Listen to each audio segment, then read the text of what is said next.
Hello friends, welcome back to online class. We just finished Christology in African perspective and we discussed four essential Christological themes. Christ as an ancestor, Christ as the greatest healer, and Christ as the ultimate sacrifice, and Christ as liberator of the oppressed. Out of these four theological Christological themes, we have finished discussing two themes: Christ as ancestor and Christ as the greatest healer. So here we have discussed, we just highlight a little bit here, we have discussed that there are three great scholars who discuss Christ as ancestor. One is Benzus Buju. Buju views that African ancestor veneration is a valuable contextual way of speaking about Jesus relevantly. He urged African theological thinkers to embrace Jesus as the ancestor par excellence. That means proto-ancestor. And in the same views, Kwame Bidiaku, he also have the same views. He argued that the meditation role of Jesus as hermeneutical principles for Africanizing Jesus as our elder brother who shared in our African experience in every aspect except for our sins and alienation from God. Kwame Bidiaku further insists that if we regard Jesus as both proto-ancestor and elder brother, it will result in people being saved from their terrors and fears that they experience in their traditional worldviews. Professor Pobby also agreed with the statement of Bidiaku. So we can see three main scholars who discuss on Christ as ancestors. One is Professor Pobby, and the other Kwame Bidiaku, and the last one is Benezit Buju. So they all agree and argued that Christ fulfilled the role as ancestor. Christ fulfilled the role of ancestor in traditional belief. Other scholars like Ngada and Mofokeng discuss that Christ is the greatest healer, Sangoma, traditional healers. They said many millions of Africans joined our church because they found healing there. According to Ngada and Mofokeng, healing is a holistic phenomenon that includes physical, spiritual, societal, and relational healing, meaning God can even heal man's broken relationship with dear deceased ancestors. So in African theology, healing serves as a background to which Christian faith has an opportunity to present Jesus as the one greater than the local Sangomas. In fact, African theology sees Jesus Christ as the ultimate supreme healer. Like Sis Coley contributed an article on Jesus as the healer, and Skrider also contributed Jesus as the healer in Faces of Jesus in Africa. Therefore, we can see that many African scholars suggest that Jesus fulfilled the role as ancestor and the role as Sangomas, or the greatest healer. As we have already discussed, it doesn't mean that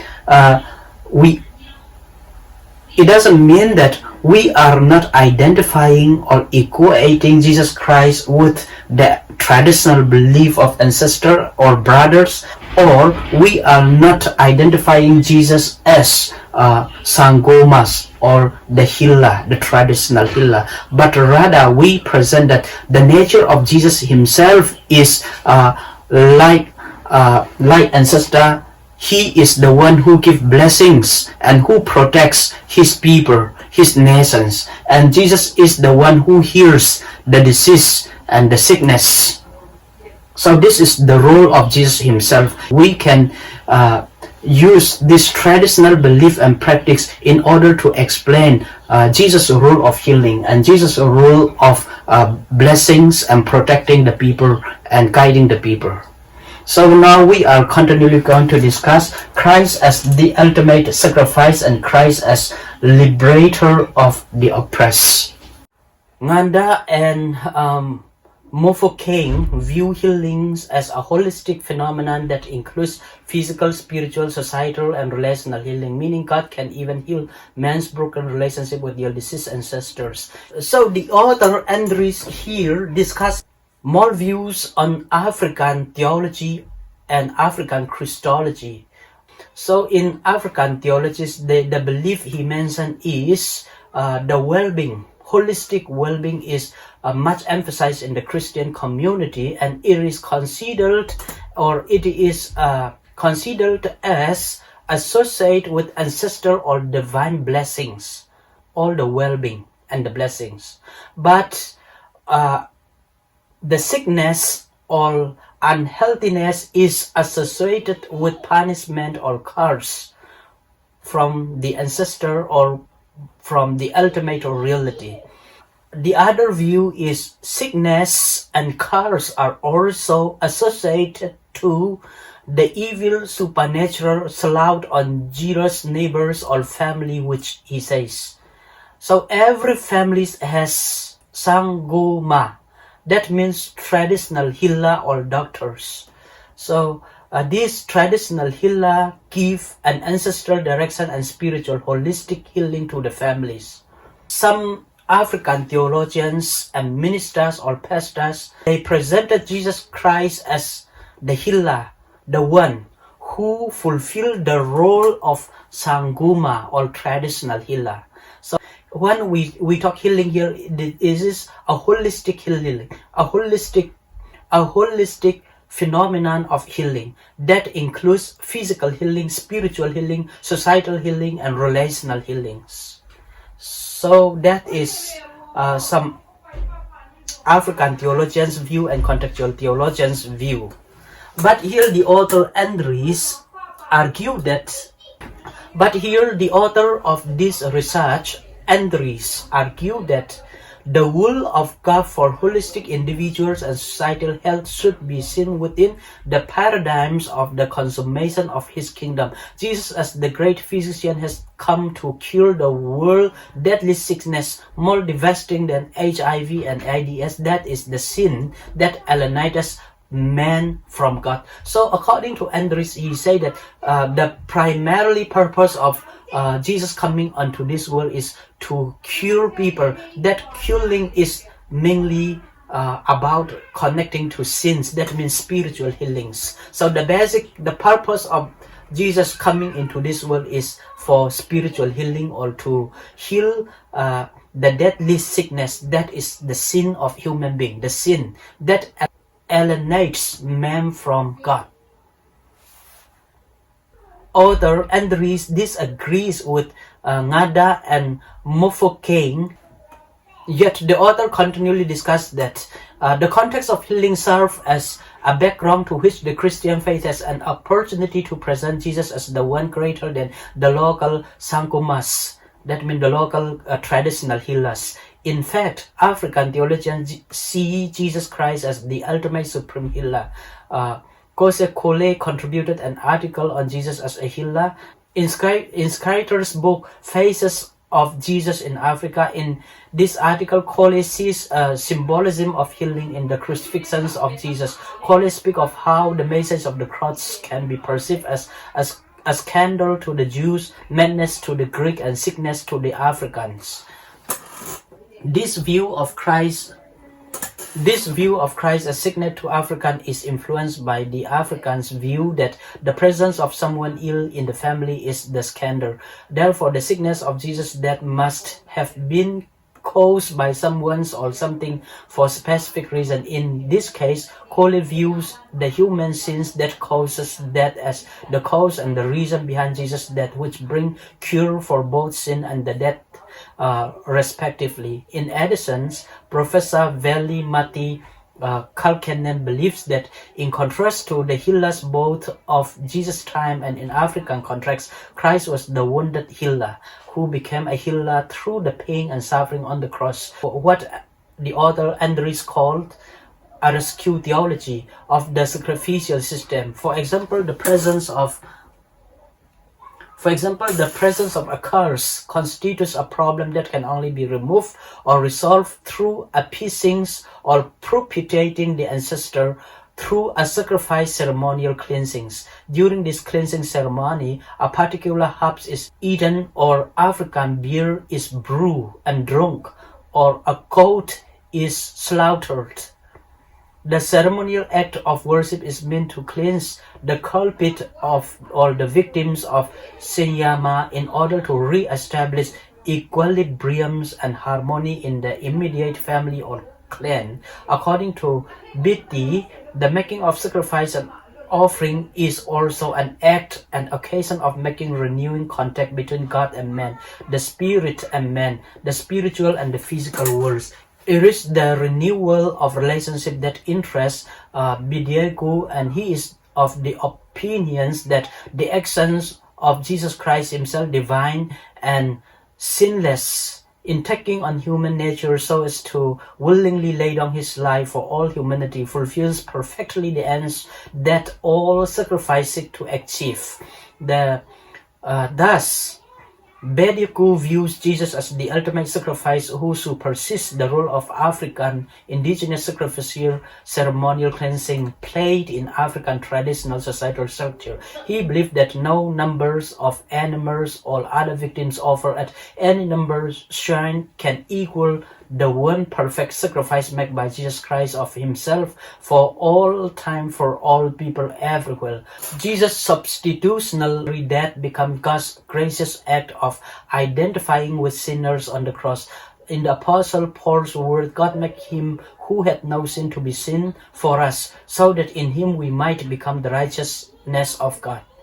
In 2 Corinthians chapter 5 verse 21. In addition, don't argue that Jesus, the sinless one, became holy one with the sinner, Adam, so that those who become one with the risen Jesus, the last Adam, in him might share the righteousness of God. That is, fulfill the intentions of God in creating man in the first place. Consequently, Bidiegu speaks strongly against the continuations of African sacrificial ceremonial cleansings. He thinks that to reject the world of the achievement of Jesus Christ on the grounds of race, ethnicity, and cultural tradition is to act against bare knowledge and distort religious truth, and walk into a blind alley, in the words of Hebrew, to count the fearful prospect of judgment and the fierce fires which will destroy those who oppose God. So here, finally, this is the observation of the author of this book, Andres. He said, the syncretistic connection of Christ's atoning death with African sacrificial ceremonial cleansing is not only practiced by many indigenous African Christians, but it is also validated by many African theological thinkers. G.H. Muzorewa intensive study in African theology shown that the majority of African theologians and nationalists have the view that holistic freedom is an important ingredient. Therefore, Christology in the African context has always had a redemptive paradigm. People who live under the oppressive rule of tyrannical regimes, such as the former apartheid government of South Africa, tend to view Jesus as the liberator. Still, the oppressed Jews of Jesus' time were longing for the Messiah who would liberate them from the mighty power of the Roman Empire. As a result, there was an emergence of revolutionary movement known as the Zealots. But Jesus Christ himself never attempted to inaugurate the kingdom of God by forceful means. Even so, according to Anti-Wright, Jesus therefore appears to have believed that victory in the real messianic battle would consist in dying at the hands of the Roman, dying the death of the rebels on behalf of the rebels. Jesus' rebellious death was spiritual revolutions with societal implications. So Professor Robert E. Hood's words are even more meaningful for indigenous South Africa, and that is Jesus Christ as liberator also affect structure and social forces in South Africa and other such oppressive societies. Hence, the appearance of Black theology marked an era of the Messiah who identify with the plight of the oppressed Black people. So the author Andres thinks that the structural enslavement of Black people by the apartheid regimes necessitate the liberations of the marginalized African fox people. For this reason, in all events, salvation in Jesus Christ is liberation from every form of slavery. In the view of this author, Christology is a holistic salvific event, liberate us from both our personal and private and public societal bondage. Jesus liberates us from personal behavioral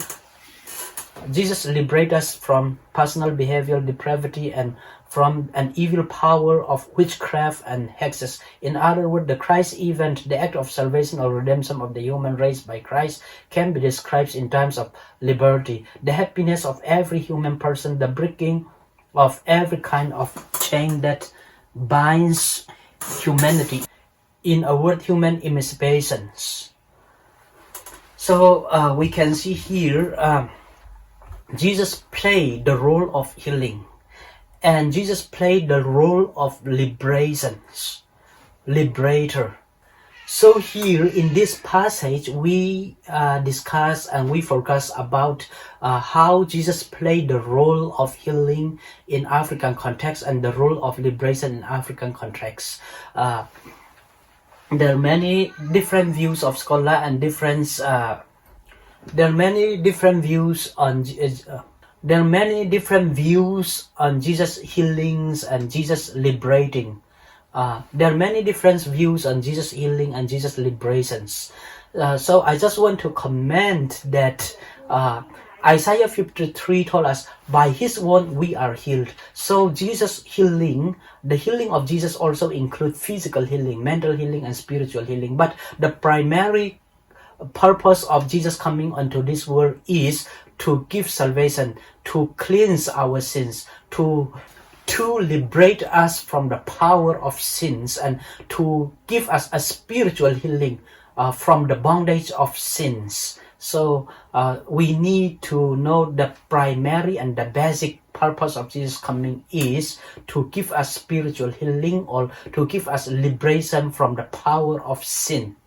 So along with these liberations, Jesus also offered physical liberation and physical healings. This is the biblical perspective, because Jesus declared, the Spirit of the Lord is upon me, because he has anointed me to preach the good news to the poor, to give sight to the blind, and to liberate or to deliver the captives or the bondage, and to heal the broken-hearted, to heal. So the purpose of Jesus coming include healing, the physical healing and physical liberations. When we say physical liberations means not political liberation. Physical liberation means freedom from physical bondage. And the author Andres also discussed one theological issues, that is the sacrificial rites or the rites of sacrifice. For examples, theologian scholar Bidiaku present Jesus as the ultimate sacrifice who supersedes the role of African indigenous sacrificial ceremonial cleansings play in African traditional societal structures. Here we should not amalgamate or syncretize the traditional practice of sacrifice or offerings with the sacrificial work of Jesus Christ on the cross of Calvary. Is unique. Christ's sacrifice is unique, is once for all, for our salvation, for all humanity. So, but we can use this traditional practice of sacrifice as a means to convince or to explain the nature of Jesus' sacrifice and its effects for its effects for the whole humanities. That means the sacrifice of Jesus bring salvation for all humanity and for also for healing for all humanity. So that's in this way we can contextualize the traditional practice of sacrifice in order to explain the nature and the meaning and the impacts of Christ's sacrifice on the cross of Calvary for the salvation of humanity. So this is appropriate way of contextualizations. So far here we believe African views on Christologies, how Christ is perceived in African theological perspective. He plays Christ played the role of ancestor, the role of elder brothers, and the role of traditional healers, and the role of sacrifice, and also the role of liberator.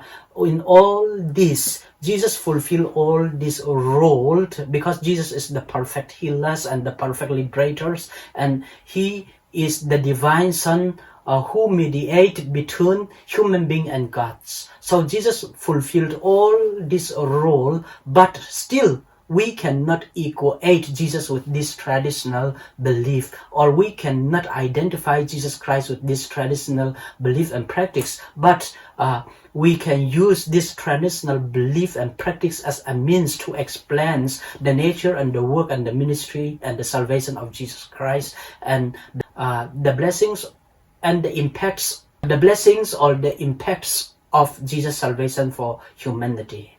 So far, we have been discussing Christology in African theological perspective, and we have discussed 4 essential Christological themes.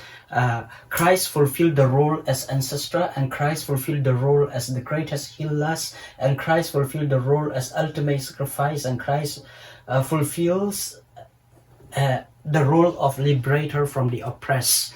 So we have been so far discussed all 4 theological themes. Now, finally, let's see briefly the conclusions of the author of this research, Andres, and then you can give your own comment and your own evaluations on his work and his conclusions.